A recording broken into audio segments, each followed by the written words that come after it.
الفنكوش الثامن. الفنكوش الثامن وهو 1.5 مليون فدان.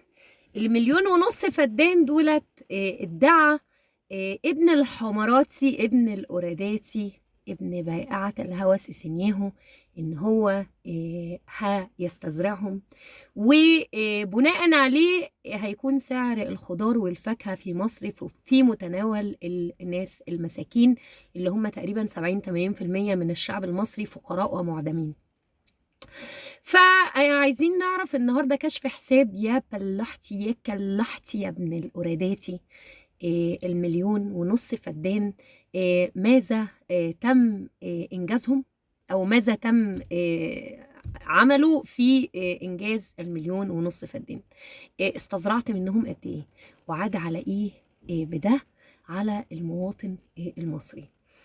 الفنكوش التاسع، اللند الموفرة زي ما كان بيقولها سيادة هتاكة رئيس الجمهورية بربور الجمهورية المدلدل عبد الفتاح السيسي.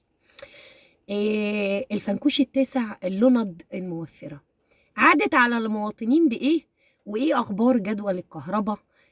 بعد ما كنت بتقول إن أنت عندك حلول سحرية لكل شيء يا فيلسوف الحمير، يلي بتقول إن أنت طبيب، أو كنت بتقول إن أنت طبيب توصف الدواء، وكل الناس والرؤساء والزعماء والهتكاء بيتواصلوا معاك علشان توصف لهم الدواء.